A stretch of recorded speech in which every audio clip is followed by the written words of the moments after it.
నీ బర్త్డేని గ్రాండ్ గా చేద్దాం అనుకున్నాను. ఇడ్చేర్లే నీ సెలబ్రేషన్స్ నాకు తెలియబేటి. చందా పేరు చెప్పి దందా చేస్తారు. ఓ నా దండిన డబ్బుల్ని ఏదైనా మంచి పని కోసం ఉపయోగిస్తారా అంటే అది లేదు.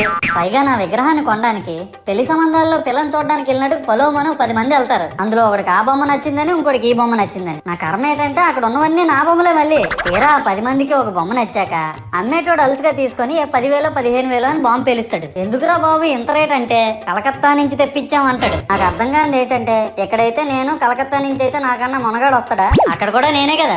ఇలా నన్ను బజార్లో పెట్టి బేరం ఆడి నా మొహానికి ముసుగేసి వ్యాన్ ఎక్కిస్తారు. ఆ వ్యాన్ డ్రైవర్ గాడు నేను ఉన్నానని కూడా చూడకుండా ఏదో ఆలోచించుకుంటూ డ్రైవ్ చేస్తా గతకల్లో గబ్బి గుబ్బి అని తించేసి నా కాల్లో చెయ్యి ఇరగొట్టేస్తాడు. ఈ విషయం చందాలు ఇచ్చిన చిన్నోళ్ళకి తెలిస్తే మళ్ళీ ఇరిగిపోయిన బొమ్మ పెట్టకూడదని ఏ బొమ్మ రాసి కవర్ చేసేస్తాడు. సరేలే జరిగిందేదో జరిగింది, నా భక్తులే కదా కూల్ బ్రో అని చిల్లయ్యే లోపు నన్ను పందిర్లో పెట్టి ముసుగు తీసి నాకన్నా పొడుగున్నే సౌండ్ బాక్సులు 2 నా చెవుల పక్కన పెట్టి డీజే గణేష్ బ్రో అని చెప్పి నా పాటలను కూనీ చేస్తారు. సరేలే పిల్లలు కదా ఇప్పుడు కాకపోతే ఎప్పుడు ఎంజాయ్ చేస్తారు, కాసేపట్లో పూజ స్టార్ట్ చేస్తారని వెయిట్ చేస్తా ఉంటే ఆ 5 రూపాయల వ్రతకల్పన బుక్ చూస్తే నాకు ఎక్కడ లేని కోపం వస్తుంది. ఏరా నాకు అర్థం కాదు, ఎన్ని సంవత్సరాల నుంచి నా పూజలు చేస్తున్నారు, ఒక్కడికి నా కథ గుర్తుండదేట్రా యాదవ్ వల్లారా.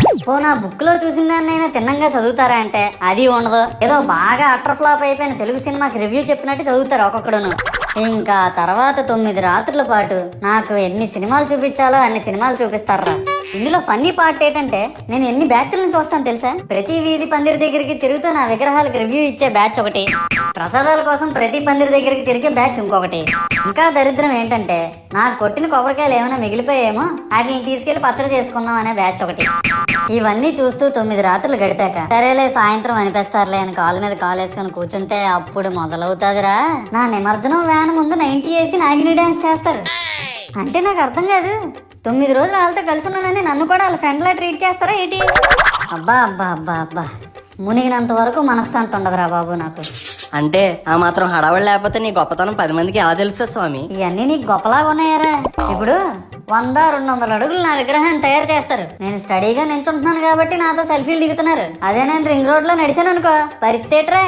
చూడు మహేష్, పిడికిడంత పసుపు ముద్దలో నేనున్నానని భావించి మనస్ఫూర్తిగా దండం పెట్టుకో చాలు. ప్రతి సంవత్సరం పెరగాల్సిందే నా విగ్రహాల యొక్క పొడవు కాదు, మానవుని యొక్క బుద్ధి. నన్ను నమ్మి ముందడుగేయు, నిన్ను నమ్మిన వారిని వెనకడుగేయకుండా చూడు. జై బోలో గణేష్ మహారాజ్ కి జై. సర్లే గాని ముందు మాస్క్ వేసుకో. నా భక్తులు 50 మందికి విజ్ఞప్తి, ఈ వీడియో కనుక నచ్చినట్టయితే లైక్ చేయండి, షేర్ చేయండి, కామెంట్ చేయండి. అలాగే ఫిల్మీ మూజీ ఛానల్ మాత్రం